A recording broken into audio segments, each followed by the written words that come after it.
Om Deddy Kobuzer. Botak. Yang kedua, Bapak Habib Rizik. Tokoh yang kontroversial. Yang ketiga, Bapak Habib Bahar. Penjahat. Yang berikutnya, Ustadz Nuruddin. Akademisi. Berikutnya, Bapak Joko Widodo. Orang yang cukup mengecewakan. Berikutnya, Bapak Prabowo Subianto. Saya berharap dia membawa Indonesia menjadi lebih baik. Terakhir, Bapak Gibran Rakabuming Raka. Sangat kasihan sekali sama beliau. Korban politik, tumbal politik.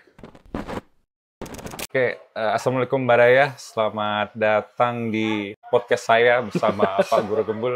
Ya, terima kasih pertama kepada Pak Guru dan Kang Admin atas waktu dan tempatnya. Kita pengen podcast aja di sini ngobrol sama Pak Guru gitu ya. Jadi pertama Pak Guru, kita mungkin setuju pendidikan Indonesia bermasalah, ya. Akibat pendidikan itu malu bertanya, nggak bisa bertanya, takut bertanya gitulah, ya kan. Nah sekarang pendidikan itu udah ngasih insentif.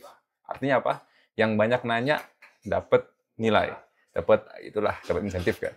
Nah saya lihat masalahnya sekarang jadi apa namanya? Pertanyaannya nggak bagus, jadi malah ngulang gitu. Gurunya udah jelasin panjang lebar, dia tanya apa yang dijelasin tadi. Akhirnya ya itu pertanyaannya jadi kayak apa? Malah nggak perhatikan. Ya pernah nyari hadiah doang kan? Nyari biar nilai dapat dan segala macam. Nah, pertanyaannya apa itu pertanyaan yang bagus dan bagaimana bertanya dengan bagus? Kan jadi, Pak Guru ini udah podcast udah ngajar, pasti nanya jawab udah lama banget. Nah, gimana? Jadi pertanyaan yang bagus itu adalah pertanyaan yang relevan dengan apa yang kita pikirkan. Dan pertanyaan yang bagus itu adalah pertanyaan yang menjadi masalah dari kehidupan kita yang real, yang nyata. Jadi pertanyaan yang bagus itu adalah ada seorang fakir miskin yang butuh uang dan dia bertanya-tanya, dengan cara apa saya mendapatkan uang halal secepatnya? Itu adalah pertanyaan yang relevan. Pertanyaan itu menjadi buruk kalau itu menjadi keluhan. Aduh, gimana ya hidup? Nah, itu keluhan. Tapi kalau dia dalam konteks berpikir itu maksudnya adalah mengkoneksikan informasi-informasi yang sudah ada sebelumnya untuk mencapai satu konklusi baru, yang konklusi itu tuh menjadi sebuah pertanyaan, menjadi sebuah masalah. Jadi pertanyaan itu kan dimulai dari masalah. Nah, jadi pertanyaan yang bagus itu adalah yang dimulai dari masalah relevan yang dihadapi. Jadi kalau ada siswa, dia harusnya bertanya, kenapa? Apa yang harus saya tanyakan? Kenapa saya tidak bisa bertanya?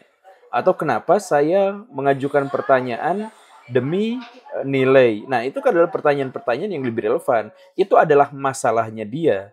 Itu kehidupannya dia. Jadi, bertanya itu adalah bagian dari proses berpikir untuk menyelesaikan masalah. Kalau nggak ada masalah, atau masalahnya dibuat-buat, atau sebenarnya itu adalah ilusi, atau karena untuk mencari nilai dan lain-lain, yaitu bukan proses berpikir yang baik, bukan bagian dari pertanyaan yang baik, gitu. Nah, untuk penonton Guru Gembul dan Gembulikum, ini bukan podcast pertama saya. Sebelumnya pernah nge-zoom, pernah online lah ya. Nah, ntar kita pasang linknya di sini ya. Saya baru tahu ya. Gak apa-apa, Pak Guru ini gak habis-habis tamunya dari pagi sampai sore ya. Nah, di situ saya nanya ke Pak Guru. Dan ada 50 buku ya, 50 tokoh muslim paling pengaruh. Saya nanya, kalau tokoh Pak muslim paling pengaruh Pak Guru, waktu itu saya nanya. Lalu Pak Guru jawab ada Hasan al-Banna, ada Abu Hanifah, dan lain-lain. Nah, saya kurang mau lagi maksudnya, mau lagi. Jadi saya sempitin pertanyaannya.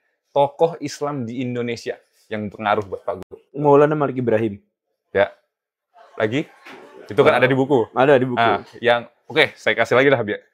Saya sempitin lagi. Yang masih hidup, Pak. Tokoh muslim, tokoh Islam, tokoh agama Islam di Indonesia yang masih hidup, yang berpengaruh buat Pak Guru. Ibu Retno. Ibu Retno, Menteri Luar Negeri. Oke. Kenapa tuh Pak Guru?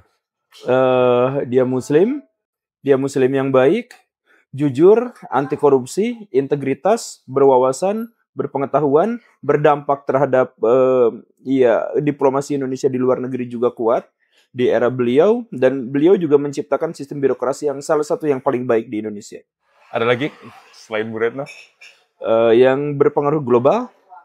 Itu tadi tokoh Islam Indonesia yang masih hidup. Jadi gini, ada misalkan tokoh-tokoh Indonesia yang memiliki keterkenalan sampai keluar. Habib Umar misalkan terkenal sampai keluar.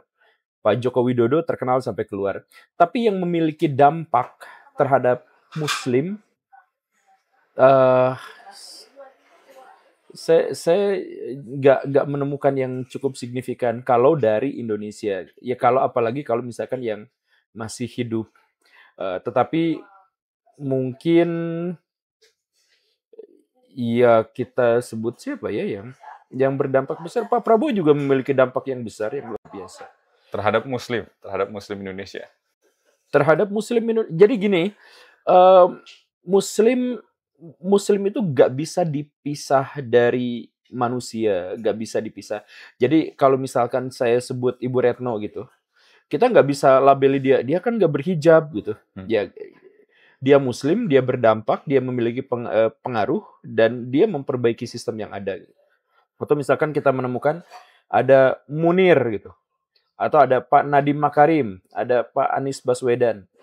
Itu adalah tokoh-tokoh yang cukup dikenal di dunia. Atau misalkan Pak SBY. Pak SBY juga adalah seorang yang cukup terkenal dan fenomenal di dunia, bukan hanya di Indonesia. Ibu Sri Mulyani juga. Nah, tapi yang Muslim dan berdampak, nah itu yang dampaknya. Jadi Bu Retno ya? Cukup di Bu Retno? Saya kesulitan untuk menemukan yang lain. Oke. Kan Pak Guru di buku 50 Muslim Berpengaruh tuh bilang, saya kaget, Pak Guru kaget waktu baca buku itu, karena saya sudah banyak berubah dari terakhir kali nulis ini. Nah, kira-kira ada update nggak Pak Guru? Apakah ada dari 50 itu ada yang keluar, ada yang masuk, atau ada yang seharusnya lebih di atas, atau seharusnya lebih di bawah? Ya, kalau yang harusnya ada di bawah dan di atas itu ada. Ada mau di-spill nggak sedikit? Misalkan Imam Sibawai mungkin agak diturunkan sedikit peringkatnya. Kemudian Hasan Albana mungkin akan diturunkan. Mirza Ghulam Ahmad juga mungkin akan keluar dari daftar. Yang naik dong, yang naik. Yang masuk ya? Mungkin ada. Yang awalnya nggak ada jadi ada gitu. Atau yang naik. Kan tadi turun-turun semua tuh. Ada yang turun, ada yang keluar. Iya, yang masuk siapa ya yang masuk? Saya belum tahu. Tapi kalau yang naik sih Ahmad bin Hanbal mungkin akan saya naikkan sedikit. Imam Malik akan saya turunkan. Sekarang saya abstraksikan agak sulit. Berarti kita tunggu edisi berikutnya ya? Revisi berikutnya ya? Nggak gitu, itu nggak akan direvisi. Saya justru lagi nulis buku berikutnya, tapi udah nggak ada kesempatan lagi. Tapi saya pengen nulis kronologi keruntuhan peradaban Islam gitu. Jadi saya bikin benar-benar kronologis, tanpa bab, tanpa jeda, nulis dari awal sampai akhir gitu. Kita tunggu bukunya. Oke. Lanjut nih Pak Guru. Di buku itu juga Pak Guru menulis di akhir-akhir paragraf Hasan Albana, bahwasanya Hasan Albana dan Imam Al-Ghazali melakukan kesalahan. Imam Al-Ghazali mengajak orang awam untuk diskusi filsafat, dan Hasan Albana juga dalam tanda kutip pengikutnya salah memahami tujuannya. Nah, Pak Guru kan juga di sini di YouTube. Pemikirannya berat-berat, tadi kita udah ngomong counter naratifnya Pak Guru gimana gitu kan. Apakah Pak Guru nggak takut tuh ngajak orang awam dan lain-lain, ntar pemahaman pemikiran Pak Guru malah disalahartikan di masa depan? Saya tuh sudah sedikit memitigasi, dan itu saya sampaikan juga di podcast dulu Pak Deddy Kobisa. Jadi sebenarnya saya tuh punya target baru dikenal orang tuh setelah 1000 video saya. Jadi setelah episode ke-1000 baru saya cukup dikenal orang, dalam arti agar ide-ide saya tuh sedikit demi sedikit, keterimanya tuh sedikit demi sedikit, memiliki basis kader dalam tanda kutip yang kuat dulu, dan sehingga ketika saya harus menyampaikan, bukan hanya saya, tapi ada orang lain juga yang ikut memberikan penjelasan, eksplanasi, elaborasi terkait dengan apa yang saya katakan gitu. Jadi saya tuh pengen bikinnya kader dulu, baru kemudian march gitu. Sayangnya yaitu karena kebutuhan industri, kemudian ada juga Pak Deddy Kobisa yang eh, ngundang saya, dan saya pada waktu itu tidak menyangka bahwa viewersnya tuh cukup besar pada waktu itu dan menjadi salah satu hype. Nah, ini akhirnya menaikkan viewer saya, subscriber saya, dan penonton yang ngerti dan yang nggak ngerti juga akhirnya menjadi seperti itu. Dan saya merasakan betapa seringnya saya merasa bersalah ketika ada orang-orang yang memang menyalahartikan apa yang saya maksud gitu. Jadi saya bilang, saya dulu juga pernah curhat, ada orang yang menjadi jahat gara-gara saya. Menjadi jahat tuh, ya saya nggak usah ceritakan panjang, cuman intinya em, dia berubah menjadi lebih buruk karakternya, dan perubahan buruk itu dia bawa nama saya. Ya kan kata Guru Gembul juga gini, ya Guru Gembul, dia kemana-mana tuh selalu seperti itu. Gitu. Itu sampai istrinya tuh ngeluh sama saya, dan ya, tapi saya nggak bisa. Nah itu ada hal-hal yang seperti itu tuh ada gitu.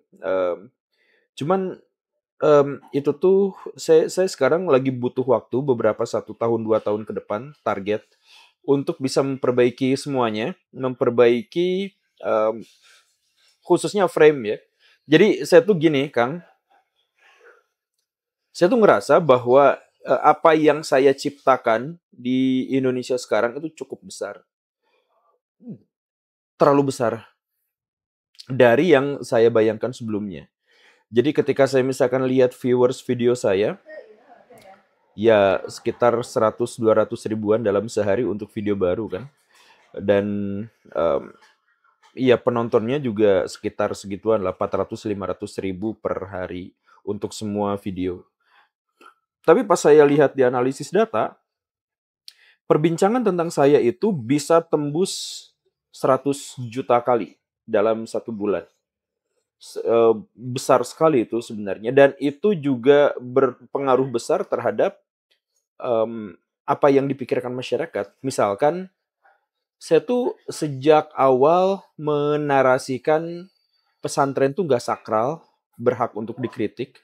Agamawan tuh berhak untuk dikritik. Dan otoritasnya adalah otoritas yang tidak bisa kita verifikasi dan tidak bisa kita uji otoritasnya itu. Nah, pernyataan itu mengundang hujatan yang luar biasa, caci maki yang luar biasa. Tetapi di media mainstream sekarang itu justru menjadi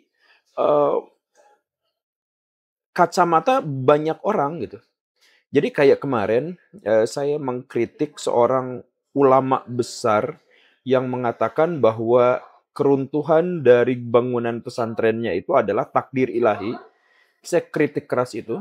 Saya dihujat habis-habisan.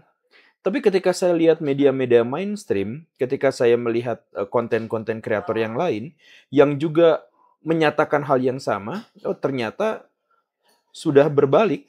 Ternyata hujatan yang lebih banyak atau caci maki yang lebih banyak itu bukan pada saya justru, tapi pada kebiasaan dari pesantren itu. Jadi yang kemarin menghujat itu sebenarnya adalah reaksi amarah dan putus asa karena mereka yang sekarang menjadi bahan bulian dari masyarakat Indonesia. Saya pikir itu juga adalah salah satu dampak dari apa yang saya utarakan dalam video-video saya. Karena seingat saya dan setahu saya, dengan porsi tontonan 100 ribu atau 500 ribu per hari, per 2 hari lah, maaf ya, per 2 hari, 200 ribu per 2 hari, hanya saya sepertinya yang secara konsisten mengkritik simbol-simbol keagamaan. Pesantren, ustadz, kiai, saya kira cuma saya gitu. Atau Akang menemukan ada orang yang lain? Ya paling itu ada Armando dan Kumaila paling. Ada Armando dan Kumaila, ya. Cuman nggak punya view sebanyak Pak Guru ya. Dan Pak Ade Armando juga bilang apa? Pak Guru ini hebatnya bisa menjebatani kan, karena tahu asbabun nuzul, hadisnya, soifnya kan, gitu kan Kak Ade Armando akui dari. Pak Guru Gembul. Ada yang dulu nggak bisa. Gitu. Iya, Nah, tapi nih sekarang Pak Guru nih, kita lanjut. Menarik kemarin ada di kampus yang nanya tokoh pengaruh secara umum buat Pak Guru yang berpengaruh untuk Pak Guru. Pak Guru jawab Nabi Muhammad, Cyrus the Great, dan Hitler. Ingat Pak Guru? Iya. Di kampus ya. Oke. Terus beberapa saat kemudian ada video tentang Nabi Muhammad versus Buddha Gautama. Nah, ini juga yang saya bilang yang masuk ke tadi kan, takut salah paham karena saya lihat di komentar itu salah paham semua. Kok pada berantem gitu. Iya. Padahal menurut saya Pak Guru berusaha mendamaikan dan mengambil pelajaran dari dua tokoh agama ini, kok malah berantem di komentar dan apa namanya? Ya karena saya juga karena Buddha nggak pernah menumpahkan darah gitu kan. Saya Muslim tapi saya suka bantai karena tidak mengajak perang gitu terus komen-komennya gitu. Kok ini malah jadinya kan gitu kan? Iya, jadi ya itulah kebanyakan orang pada akhirnya juga tidak paham. Cuman maksud saya dan itulah mungkin gitu ya. Yang juga didapati oleh Hasan al-Banna dan Al-Ghazali seperti yang tadi itu. Dia punya ajaran, dia punya gagasan, dia punya pemikiran, disalahpahami. Saya juga bisa melihat dengan jelas bagaimana Nabi Muhammad juga mendapatkan hal yang sama. Bahwa Nabi Muhammad itu sangat tidak legalis sebenarnya sejauh yang saya ketahui itu. Dan yang saya pahami itu. Beliau itu sangat tidak terikat pada hukum formal. Tetapi kenapa sekarang masyarakat itu sedikit-sedikit ini hukumnya apa, ini hukumnya apa? Saya tidak menemukan ada sahabat Nabi yang bertanya, ya Nabi ini hukumnya apa? Pernah nggak? Ya mungkin ada beberapa yang nanya kayak gitu. Kalau saya sih saya belum menemukan, nanti silakan cross check gitu. Tapi di hadis-hadis sahabat-sahabat itu hanya bertanya tentang ya Rasul apakah ini baik atau buruk? Mungkin seperti itu. Ya Rasul saya melakukan ini dan begitu, bagaimana gitu. Tapi nggak pernah ya Rasul ini hukumnya apa gitu.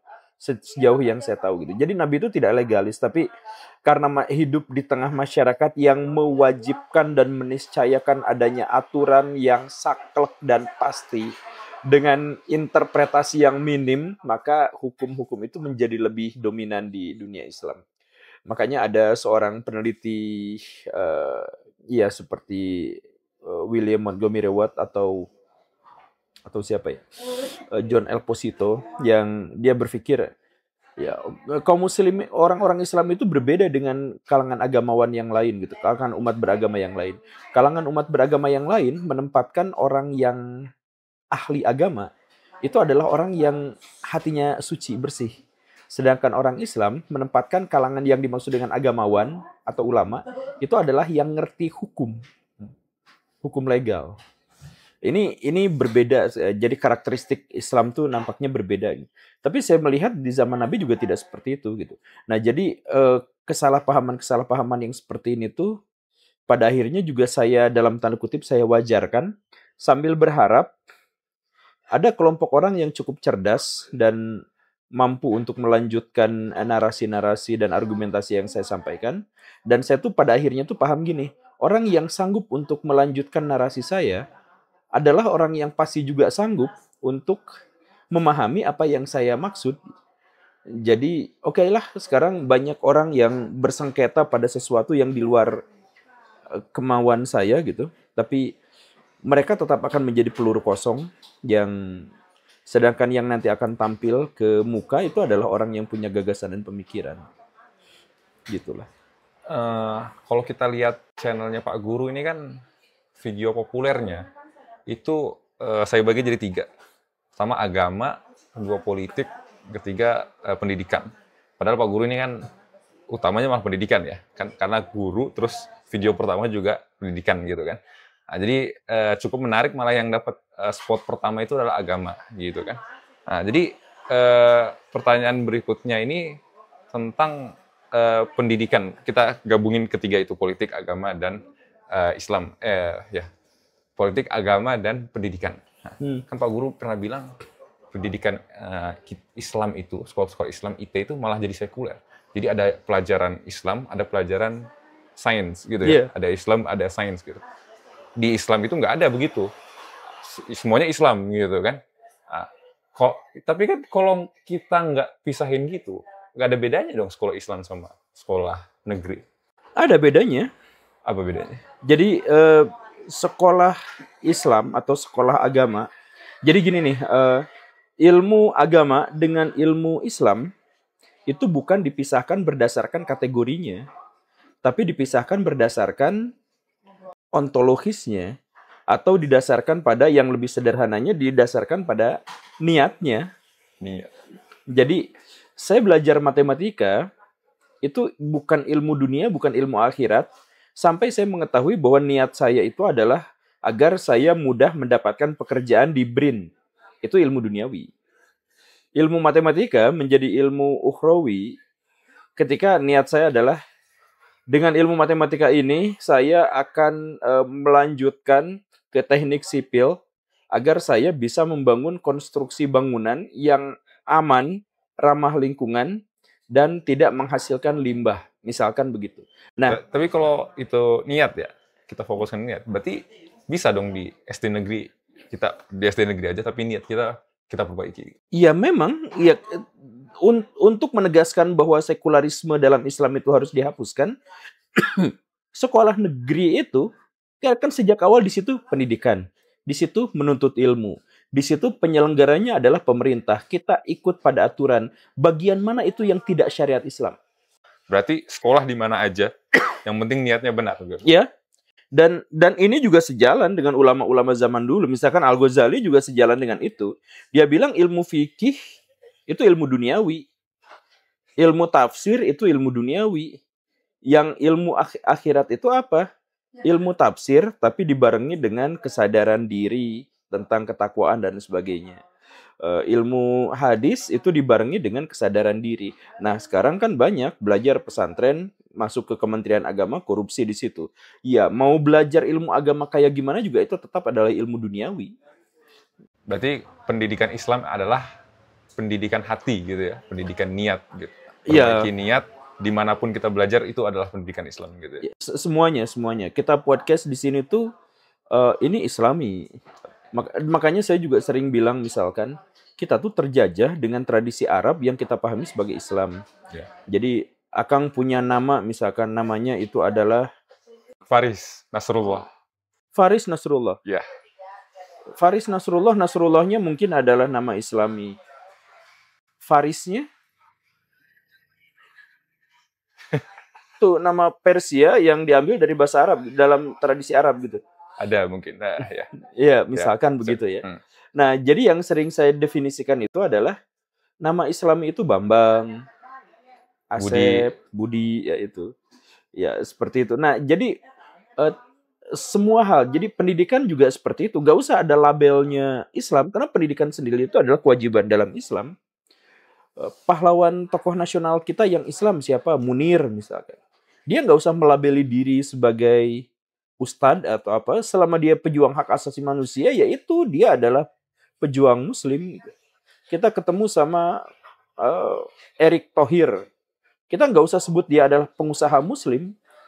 Ya emang muslim itu mewajibkan kita, bukan mewajibkan, sangat-sangat menganjurkan kita itu untuk berwirausaha. Itu hampir wajib, karena apa ya, wirausaha itu kan artinya hidup dari tangannya sendiri gitu kan. Itu adalah mencari nafkah yang paling baik gitu. Nilai Islami ya. Nilai Islami. Jadi gak usah dilabeli misalkan olahraga gitu. Ya olahraga itu kan sangat Islami gitu. Jadi menteri olahraga itu adalah menteri yang sangat Islami. Kalau dia olahraga, kalau nggak korupsi ya. Iya, maksudnya gitu. Ya, maksudnya itu tuh bidangnya Islam gitu. Bidangnya Islam ya. Nah sekarang kan kita enggak, bank tuh harus disebutin ini adalah bank Islam. Ya. Kenapa? Karena ribanya sembunyi-sembunyi. Padahal servernya down 3 hari gitu ya. Gak usah sebut lah. Nah, selanjutnya topik yang besar juga itu politik ya. Kemarin Pak Guru, 2 hari yang lalu baru up video Purbaya ya, Menteri Keuangan baru, langsung 700.000. Kaget saya ini. Kok 700.000 sendiri nih. Kalau politik tuh seru lah di kontennya Pak Guru ya. Cuman kita lewat yang politik-politik netral dalam tanda kutip ya. Kita ke politik Islam nih Pak Guru.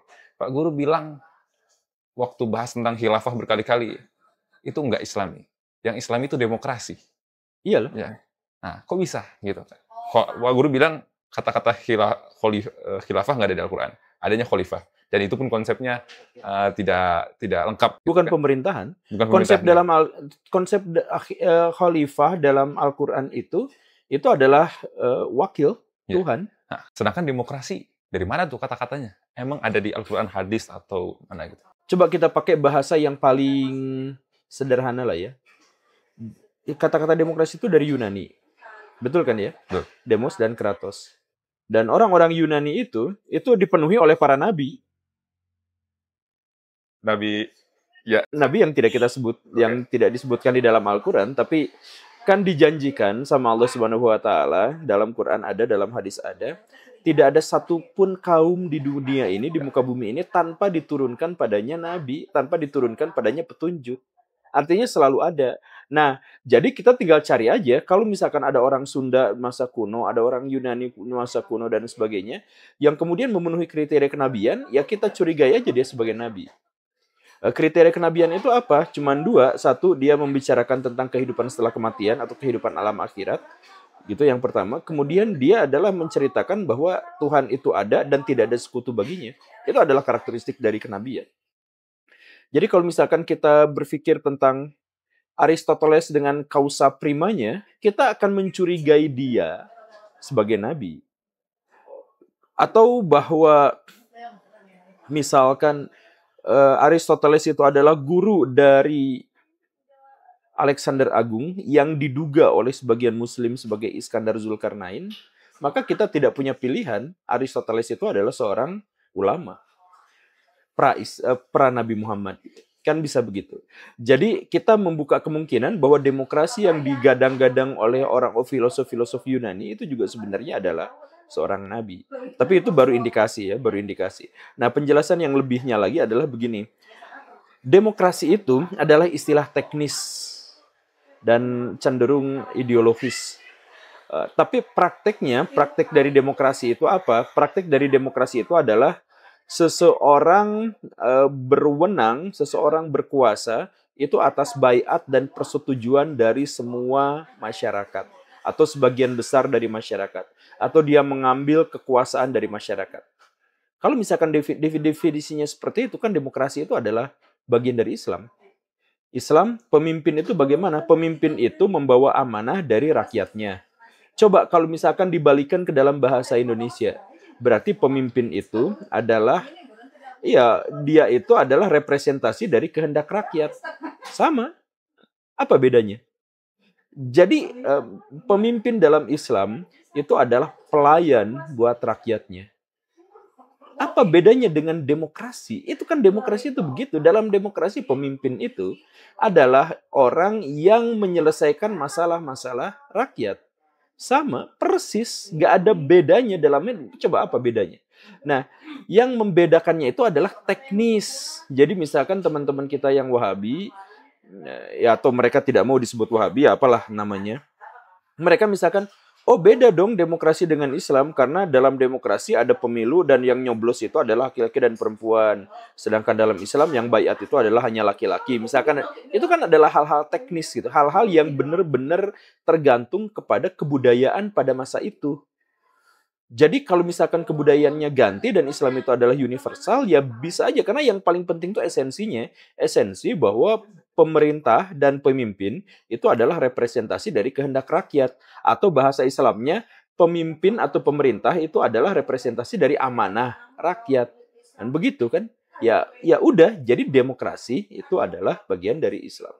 Dan kita tidak menemukan ada perbedaan kecuali pada ranah-ranah yang teknis, yang bahkan di seluruh negara demokrasi saat ini juga semuanya berbeda-beda kalau soal teknis. Itu nggak jadi masalah. Nah, sedangkan sistem kehilafahan itu justru kita ketahui bersama itu berasal dari Persia. Sistem kekhalifahan dalam artian ada khalifahnya, ada wazirnya, ada syarifnya, ada kodinya.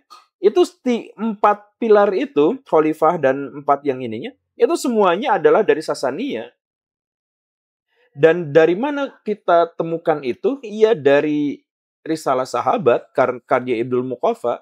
Siapa Ibnul Muqaffa? Ahli politik Persia yang masuk Islam kemudian menawarkan bukunya kepada khalifah, khalifah, inilah cara untuk memerintah yang baik. Khalifah mengikuti itu, maka dia jadi khalifah. Nah, khalifah mengikuti itu sistemnya dari Persia.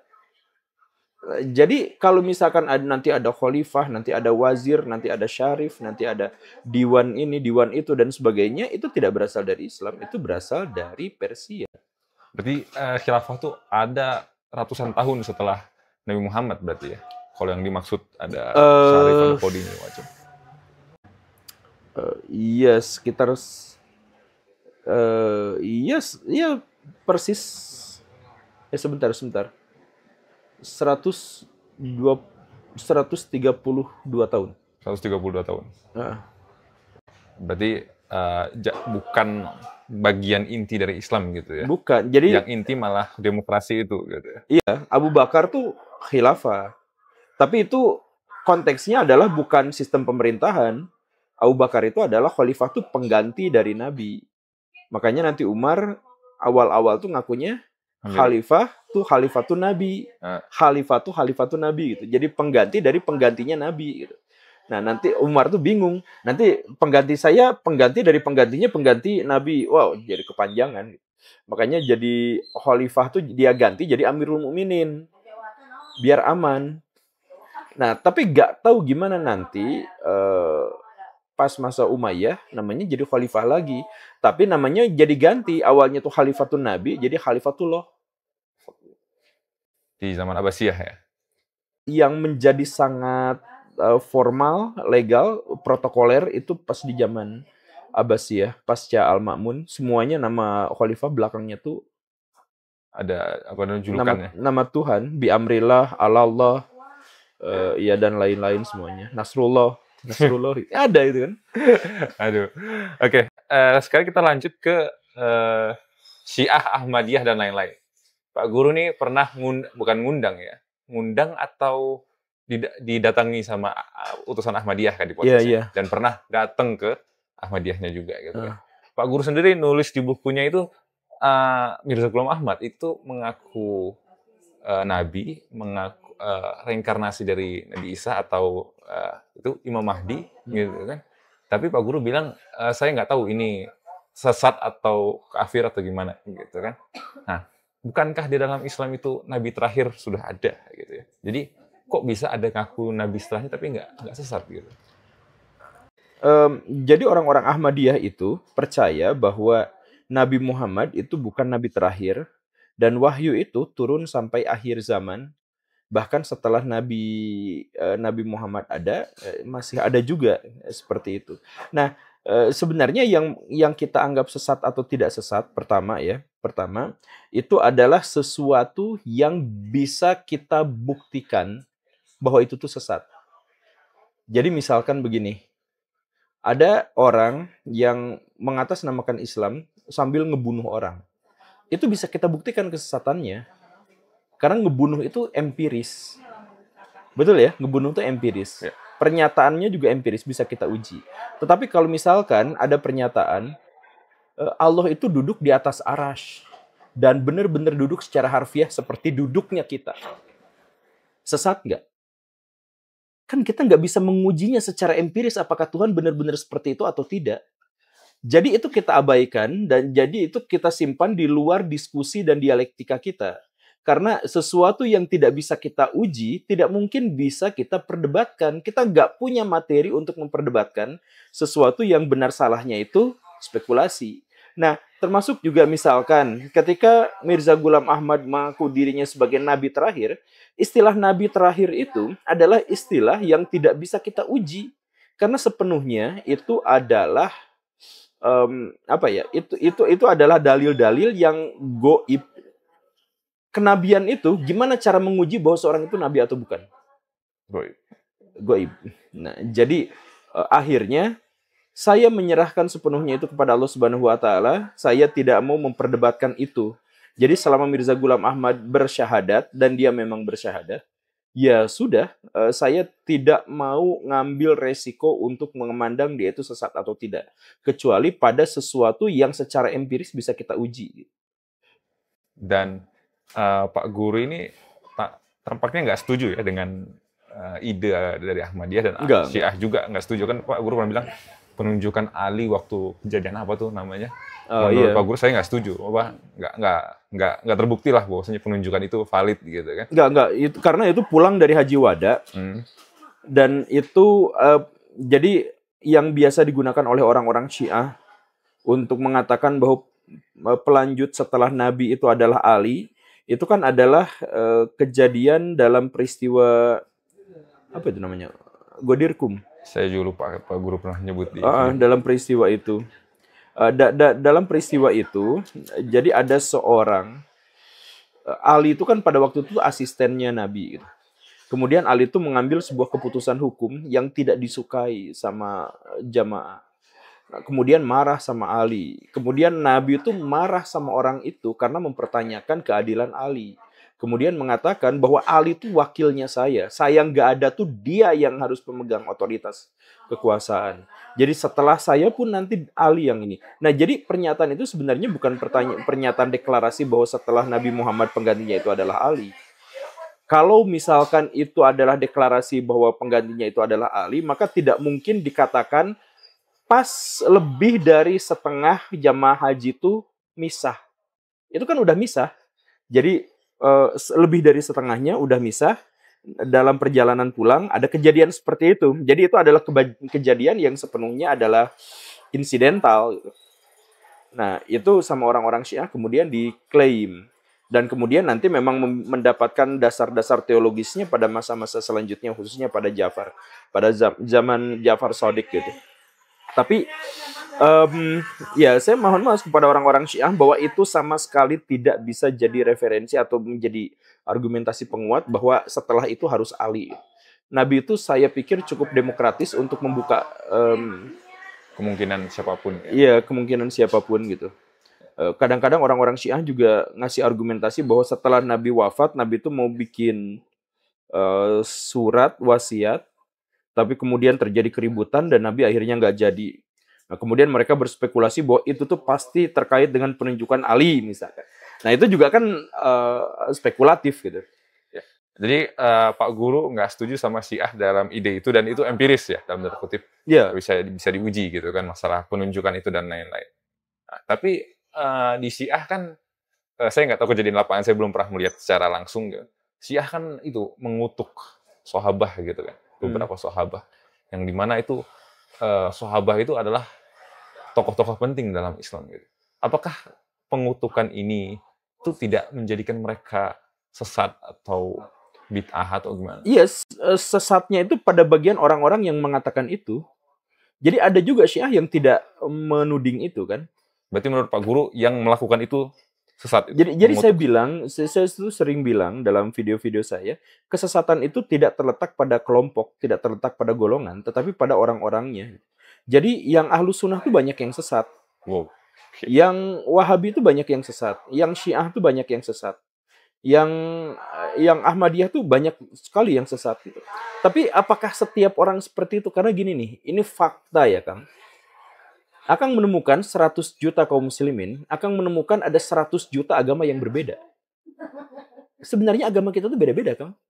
Coba Akang berpikir tentang Tuhan, saya berpikir tentang Tuhan, gak mungkin sama. Akang berpikir tentang takdir, saya berpikir tentang takdir, itu juga akan berbeda. Akang berpikir kenabian, saya berpikir kenabian, itu juga berbeda. Akang berpikir tentang malaikat, saya berpikir tentang malaikat, itu juga sebenarnya berbeda. Jadi yang membuat kita sama dalam konteks agama, itu adalah agama sebagai identitas komunal, tetapi secara spiritual kita tuh masing-masing tuh memiliki agama yang berbeda. Bahkan dalam institusinya sama, namanya Islam misalkan. Tapi kita tuh beda-beda. Nah, makanya sesat dan tidak sesat dalam pandangan saya itu tidak terletak pada kelompok. Karena setiap orang dari kelompok itu pun beda-beda gitu, gak ada yang sama. Coba kita ngobrol sama orang-orang Wahabi gitu. Nah ternyata pas di dalamnya orang Wahabi itu berantem. Yang di Indonesia, Ustadz Firanda sama Ustadz Khalid Basalamah itu ada di dua kubu yang berbeda dan kadang-kadang saling ngejelekin. Ya, begitu kan? Iya benar. Yang NU itu, nah itu Habib-Habiban itu, yang pro dan kontra Habib itu sama-sama orang NU. Iya benar. Dan untuk Sunni ini kan jadi semacam kalau dibilang ideologi atau kelompok, dia sangat karet sekali ya. Karena kalau tidak Syiah, dia Sunni. Kalau tidak Ahmadiyah, Sunni gitu kan. Iya. Nah, jadi kalau semuanya disunnikan gitu kan. Iya. Jadi makanya kalau kita lihat demografinya kan kayak 90% gitu kan.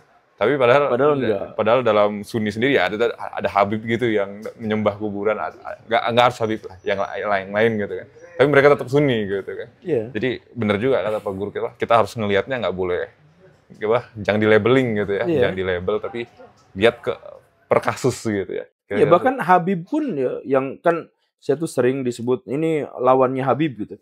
Ya enggak, saya enggak ke semua Habib kayak gitu juga gitu. Jadi ya. Kan pernah di beberapa video baru Pak Guru juga ada yang nanya gitu kan. Kebetulan saya nonis gitu kan. Terus Pak Guru bilang, Anda bukan nonis, Anda nofir, non-fir, non-kafir gitu kan. Kenapa? Saya bilang aja saya Kristen gitu kan. Nah, kan kafir itu ada di dalam Al-Quran. Terus orang itu dia Kristen kan. Terus Pak Guru bilang non-kafir. Gimana itu? Enggak, itu karena perspektifnya dia gitu. Kan saya nonis. Jadi perspektifnya dia kan. Nah, perspektifnya dia yang kafir itu saya. Oke. Perspektifnya dia. Dia. Jadi dia ngomong saya nonis. Berarti saya kafir. Bukan Islam. Nah, ya udah. Jadi saya tuh menyarankan kepada dia, Anda jangan ngaku dirinya non-Islam. Toh saya juga nggak pernah. Saya non-Kristen. Saya akan sebut aja saya Muslim. Saya non-Buddha, kan nggak gitu juga gitu kan. Yeah. Nah, jadi dalam perspektif dia, yang kafir itu saya. Dalam perspektif dia agamanya apa? Nonis itu bisa begitu banyak. Nah, kenapa nggak dia sebut nama agamanya asli aja secara terbuka gitu? Jadi sebenarnya kritik saya pada dirinya itu adalah sejauh dia memiliki perspektif tentang dirinya sendiri yang dia demonstrasikan kepada orang lain, maka dia tuh harus menyebut identitasnya, bukan menyebut penyangkalan atas sebuah identitas lain. Jadi, gitu kan? Menurut Pak Guru, konsep kafir itu apakah berarti kembali ke diri masing-masing gitu? Enggak, saya sebut dia tuh kafir. Oke. Orang Kristen itu ya kafir. Oke. Ya tapi orang Kristen nyebut saya itu kafir, ya nggak apa-apa gitu. Jadi maksudnya pernyataan teologis itu nggak usah kita bantah. Yang harus kita bantah itu adalah tendensi-tendensi yang muncul setelahnya, framing yang muncul setelahnya. Jadi semisal saya punya teman dia keturunan Cina, saya sebut Cina, nggak jadi masalah kan? Yang jadi masalah itu adalah ketika nama Cina itu dikaitkan dengan sesuatu yang buruk. Maka misalkan Cina sama dengan serakah.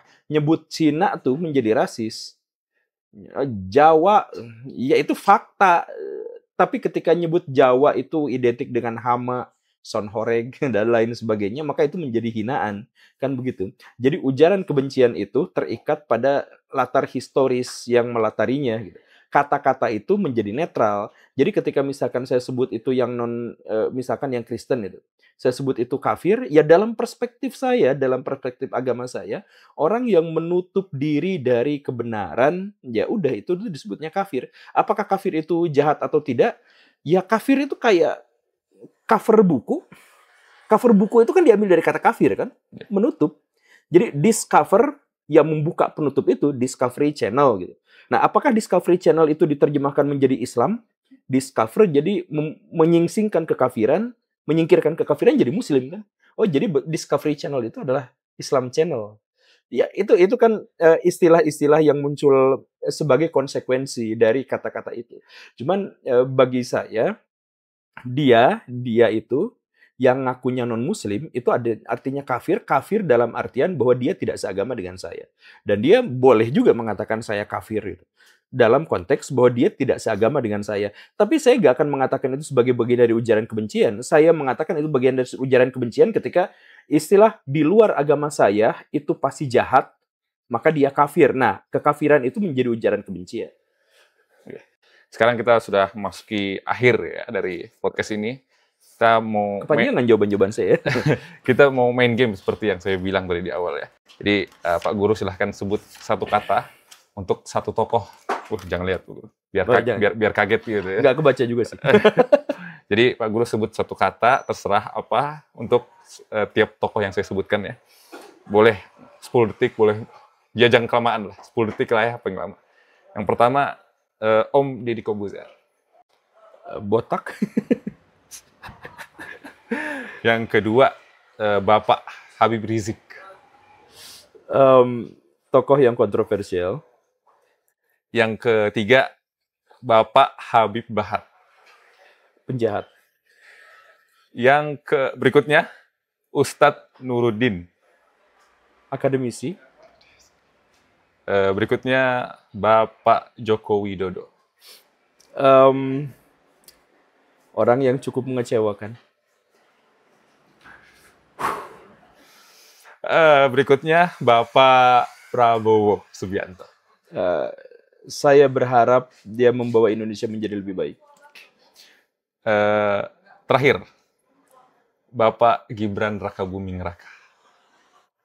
Sangat kasihan sekali sama beliau. Korban politik, tumbal politik. Oke, terima kasih Pak Guru atas Sama-sama. waktu dan tempatnya. Sekian teman-teman podcast saya bersama Pak Guru. Nggak kerasa waktu sudah habis, sudah cukup. Saya harap ini bukan yang terakhir, ada kesempatan-kesempatan yang berikutnya. Sekian dari saya. Assalamualaikum warahmatullahi wabarakatuh. Waalaikumsalam warahmatullahi wabarakatuh.